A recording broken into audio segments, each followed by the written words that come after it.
memang Pak Isradi tadi menyampaikan memang ada dampak positif yang terjadi dengan pertumbuhan ekonomi di Kalimantan Timur dengan perhelatan hari ulang tahun ke-79 Republik Indonesia. Tapi ternyata ini juga masih menjadi tantangan bagi para pengusaha, pelaku industri, jasa, penyedia jasa juga, bahwa ada daya saing yang sebenarnya masih harus terus ditingkatkan. Apa yang memang, ataukah memang sebenarnya ini hal yang biasa ya?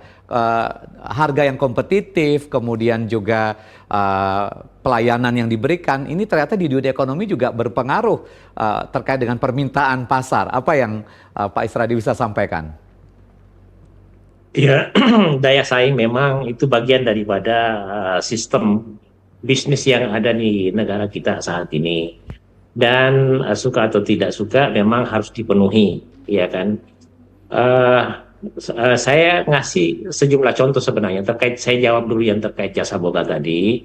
Nah, setahu saya kalau di IKN itu pelibatan khususnya UMKM, misalnya anggaplah di hunian pekerja konstruksi, itu umumnya yang dilibatkan adalah UMKM lokal yang diatur begitu juga di rest area. Nah, untuk hal-hal yang sifatnya seperti misalnya kegiatan-kegiatan besar, kadang-kadang memang harus berbasis SOP. Menurut saya itu benar yang dikatakan tadi, peran pemerintah, peran organisasi pengusaha untuk menginformasikan sedini mungkin atau sejauh mungkin bahwa gini loh, nanti Nusantara akan menjadi ibu kota, akan banyak peluang-peluang seperti ini, akan ada kegiatan-kegiatan itu yang membutuhkan makanan persyaratan seperti ini.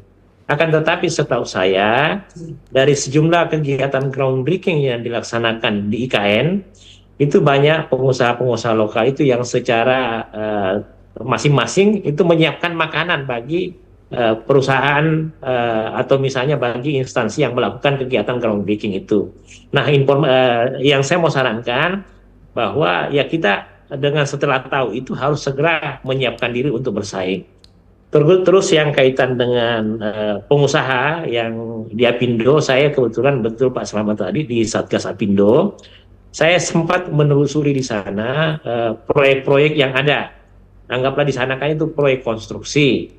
Proyek konstruksi itu kita sudah tepat tadi sudah disampaikan bahwa hampir semuanya BUMN, ya kan, kemudian dengan KSO, ada subkon. Nah, kalau kita tinjau dengan kegiatan konstruksi itu kan kebutuhan banyak. Yang pasti di sana itu butuh alat-alat berat yang banyak, ya kan? Butuh tenaga-tenaga terampil mulai dari insinyur, operator kren, dan lain-lain.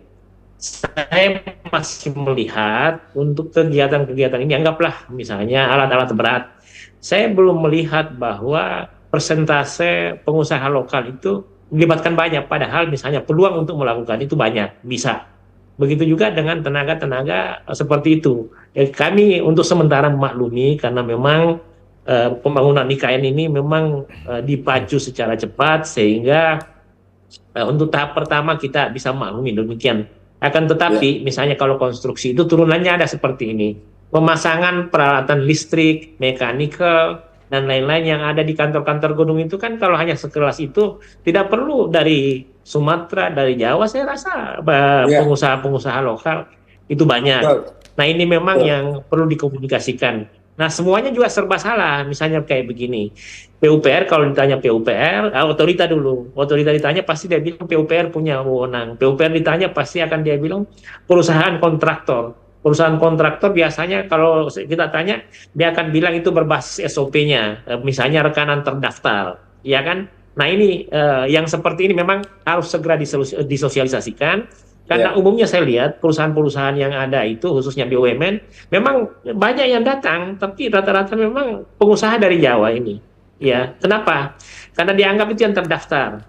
Kemudian belum ada upaya untuk mencari pengusaha-pengusaha lokal, setidaknya kalaupun misalnya setahu saya kan di sana masif itu kekurangan orang itu, ya pasti bisa dikomunikasikan. Nah, saya mau bilang di momen 17 Agustus ini, anggaplah kemarin kita buru-buru untuk membangun sesuatu yang menjadi landmark nasional, Akan tetapi karena kita ada misi IKN adalah membangun IKN dan sekitarnya, membangun Indonesia Timur, membangun Kalimantan, maka salah satu langkah untuk melakukan itu adalah melibatkan pengusaha lokal. Oke. Saya sendiri hampir setiap minggu ada di sana, Baik. akan tetapi saya melihat masing-masing masih sibuk bagaimana pekerja itu selesai.